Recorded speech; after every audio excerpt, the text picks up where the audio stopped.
Now we're into the mystery, suspense, crime thrillers. This was the toughest category probably for me. I could have named 20, and we nailed it down to 5. So, Sean, what do you got? Is this your favorite category? I got a feeling it is. Yeah. Is this your favorite? Yeah. Yeah. Okay. We'll see how we do here on the mystery thriller scenario, and We may not hit on any altogether. I think we're going to have 15 different films. Let's see. Well, I think I'll start off with something that I'm guessing won't be on anybody's list, but it's on mine. My number 5 is going to come in with Body Heat. Oh my goodness. With Kathleen Turner and William Hurt. Love it. There's a couple of twists in that one. A couple, how about 15? Still a couple to say the least, right? And it's just a really good movie, especially for the time. That was a real a different kind of flick, shall we say. Absolutely. My number 4 is a little different because I would call it more on the line of, like, so we say, a horror thriller. I'd probably put it in that neighborhood, or even psychological, or whatever you want to call it. But Dead Zone is my number 4. Cronenberg. Spielberg. Nice.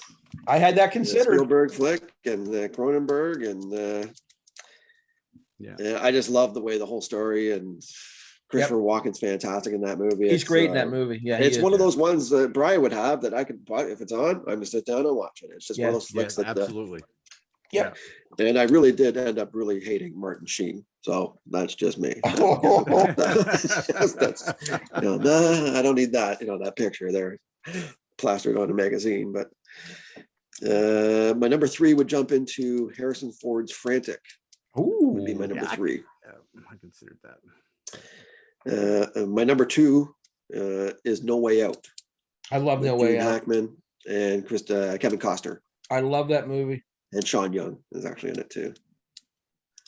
That's a really good spy thriller mystery, kind of like, it's got a little bit of everything in it.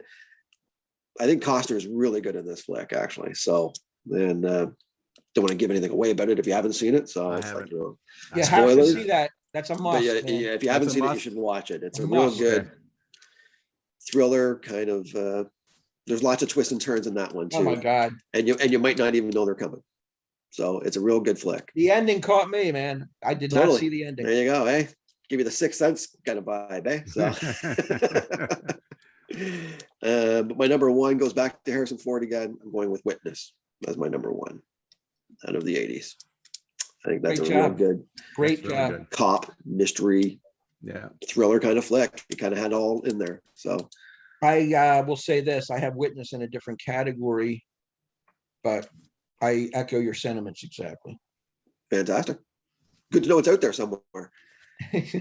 I'm not alone with Witness. So No Way Out. I've got to see No Way Out. So that must have been like right after.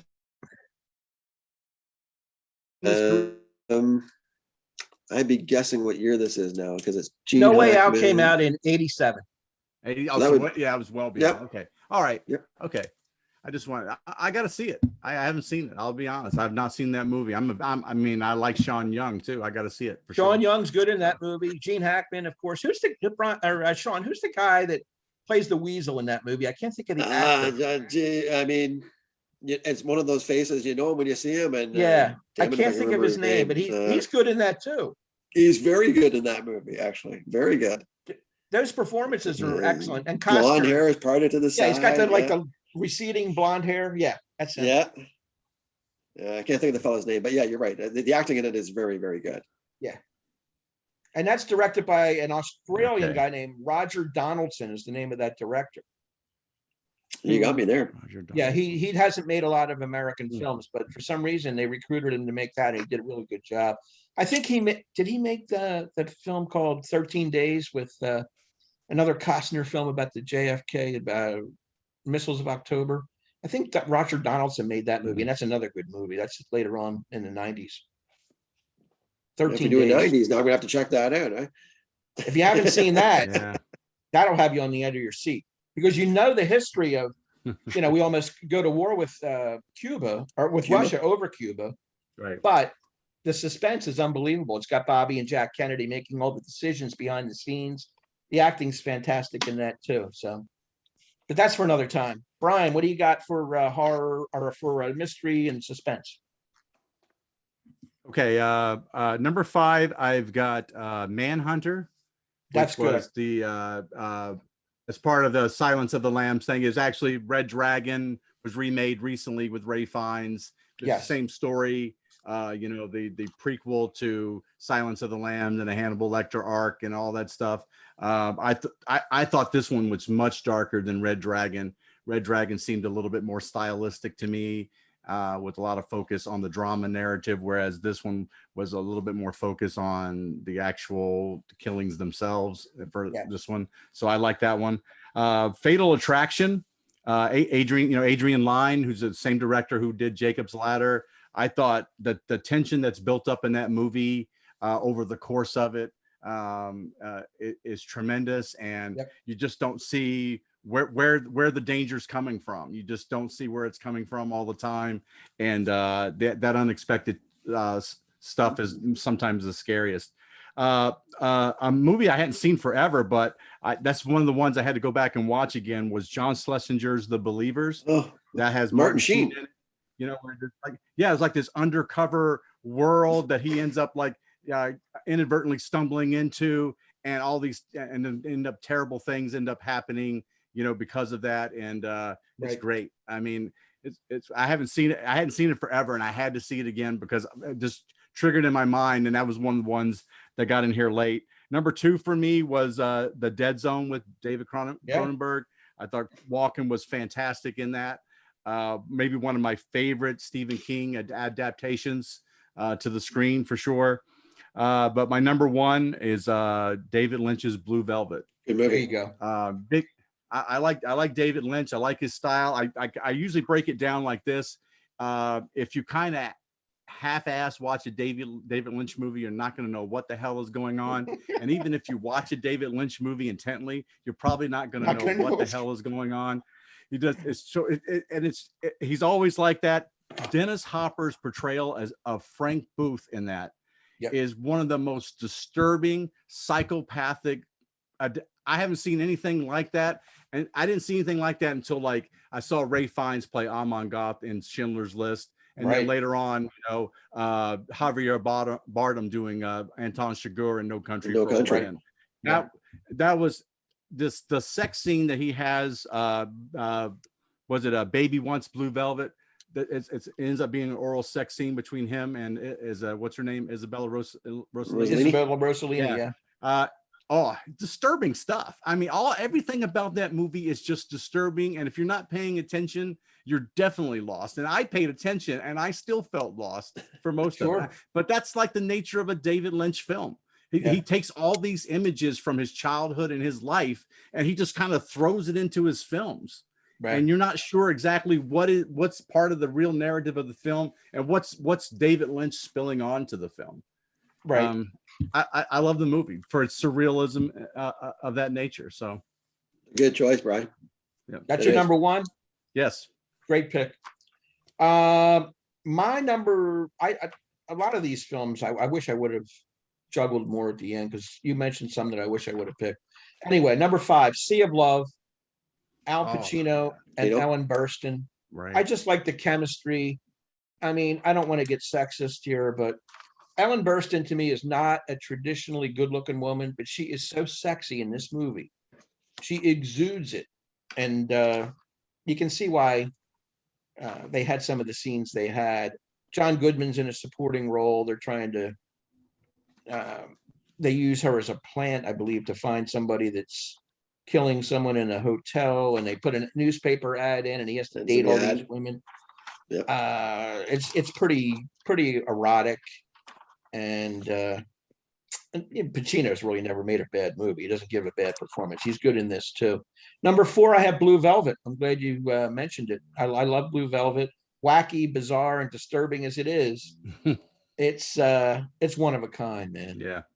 And you got Dennis Hopper, of course, Isabella Rossellini, and the 2 leads, Kyle MacLachlan and Laura Dern. Fantastic movie. I saw it in the movies when it came out in '86, and I left the movie going, "What the hell did I just watch?" But when it came out on DVD, well, not DVD, VHS back then, VHS, I had to have it.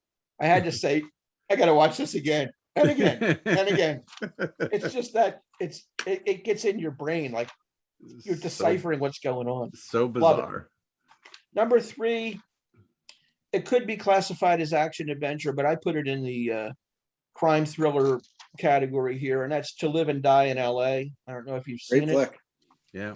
It's about counterfeiting, and there's a memorable chase scene where the guy's going the wrong way on the highway, and directed by William Friedkin, who did The French Connection.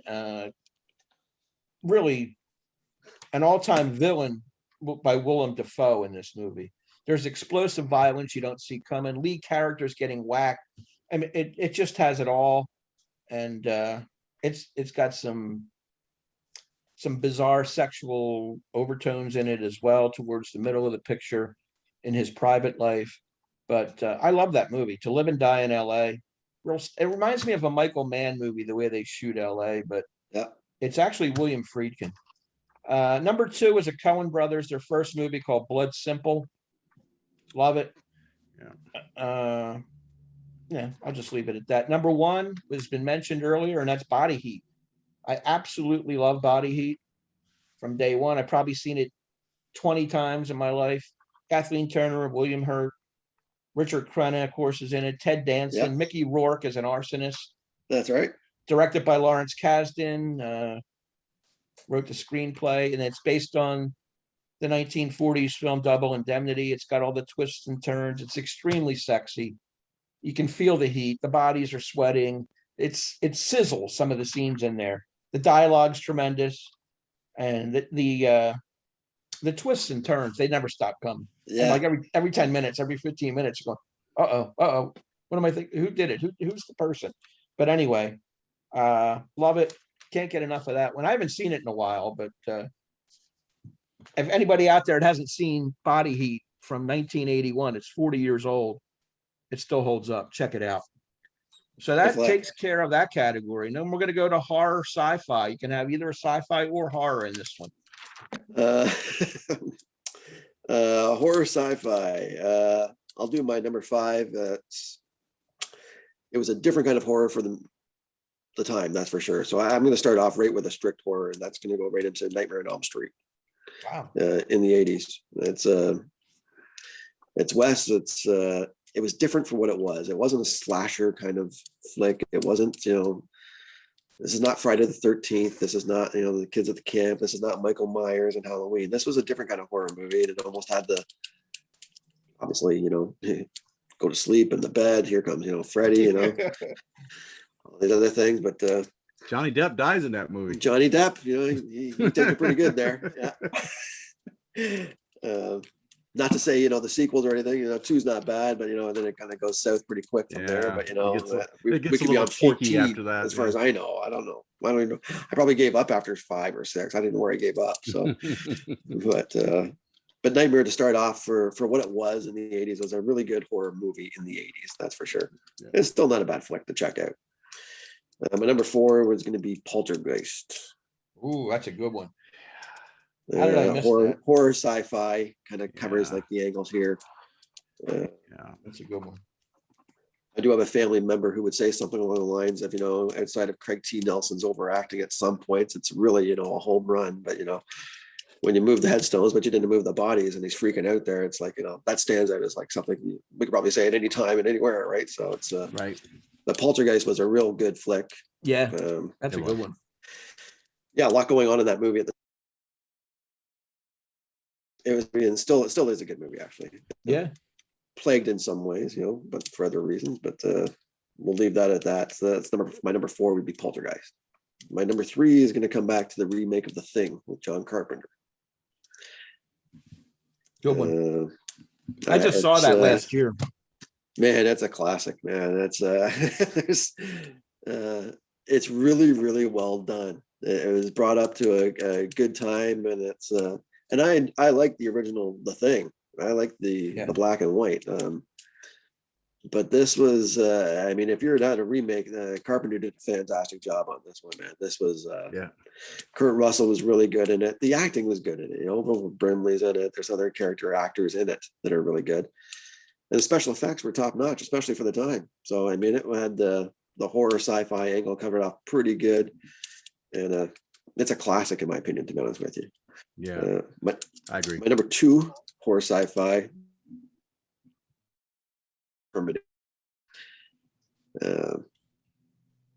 kind of a groundbreaking kind of movie. You know, Schwartz isn't winning any Oscars for this, and nor should he. But but for whatever the movie is, I mean, there's that time travel thing happening again. Hey, Brian, go back to that. It's not in stone, and we find that through probably Genesis and everything else that's happened else. God knows how many of those have been on those. But Terminator was just an iconic 80s movie, and it broke a lot of ground for a lot of things moving forward too. So it's funny, I'm going back to back with Cameron here, because my number 1 is the sequel to Alien, with Alien as my number 1 horror sci-fi. And this is just the ultimate, man. This is you talk about war movies before, and this had the whole military aspect and everything else, the script, the characters, and monsters in space. You have it all happening here, man. This is the guy's gamut. It's like a home run, man. This is a grand slam. And in the guy neighborhood of flicks, this covers a lot of bases. I can only think of Bill Paxton always going, "This can't be happening, man. This can't be happening." Fire, man. You put her in charge. There's a lot of great lines in that movie. Paxton's great. Else, and Burke's a real ass in that one too. And it's it's one of my all-timers. One of my all-timers, man, is Aliens, and that's my number 1. Nice job. Thank you. Brian, what do you got? All right. So for number 5, I have John Carpenter's The Thing. Fantastic. I think it's still, if I were to show it to kids on my tennis team who've never seen it for the first time, I think they would find it scarier than any of the hacker stuff that they watch nowadays. I mean, just because you don't know who the enemy is, it could be anybody. The bad guy could be anybody. You know, it could be anything. It could be anywhere. It's great. I mean, Carpenter did a great job with that. Number 4 for me is The Shining. Kubrick's, rendition. I'll say rendition because it's not really, it really wasn't well thought of by Stephen King himself, who really didn't think he did a true representation of it. But I thought Nicholson in that movie was just on the top of his game, and I thought that even Shelley Duvall really was underrated in that movie. I know that the torture that she went through from Kubrick to actually get that portrayal out of her was way over the top. But I thought that whole cabin fever feel felt very real the way Kubrick shot that movie. Number 3 for me is Aliens. I think that's going to stand the test of time for a very long time. A great horror sci-fi.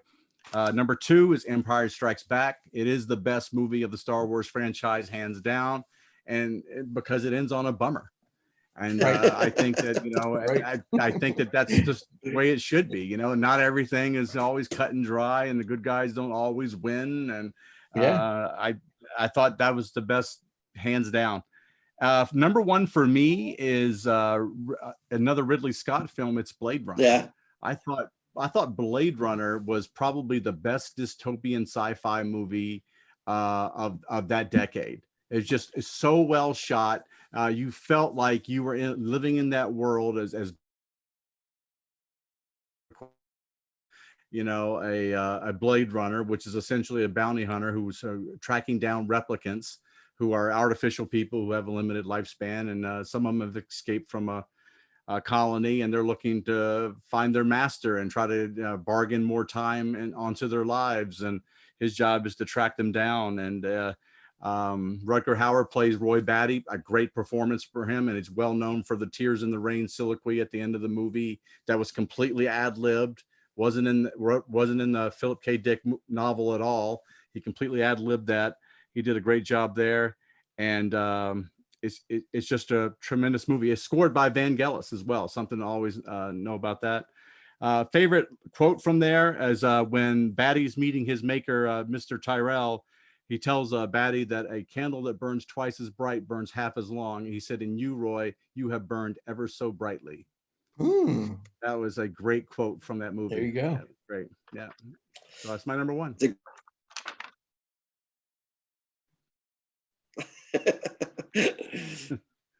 Very good. Now horror and sci-fi are not my strong suit because I shy away from them because of the logic a lot of times, and I have to be all in on a movie. But anyway, I had to come up with five. I went with number five as The Fly with Jeff Goldblum, a David Cronenberg movie. I bought him as The Fly. I mean, I really did. He looks like kind of like a fly with the eyes. And I thought it was pretty good. Gina Davis is in that as well. Number four and number three are both movies we've talked about already, and they're both time travel movies. Number four is The Terminator. Number three is Back to the Future. I like them both, so they're in this category for me. Number two is a John Carpenter movie called Starman from 1984. A low-key, Wow. it's a low-key movie, not a lot of, histrionics and stuff. It's more of a character study played by Jeff Bridges. He's from another planet. He takes the shape of a human being and watches TV and absorbs and learns to become a human verbally. And he's involved with Karen Allen again, who was always a favorite of mine as the sidekick, and they fall in love, and I believe she gets hurt in a car accident or a truck hits her or something, and he brings her back to life.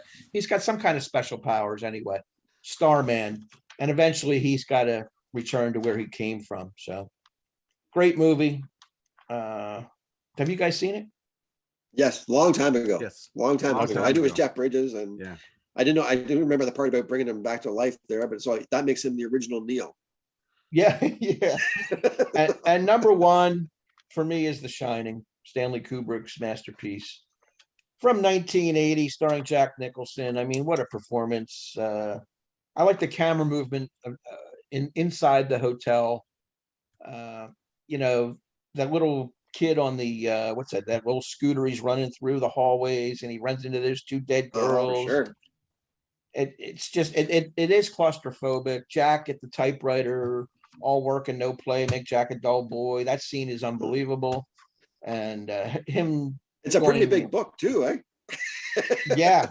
Oh, it's huge, and every It's like page this is, thick of pages, man. It was he's like, got poems, he's got double spacings, he's got everything lined up, man. I was writing War and Peace. Yeah.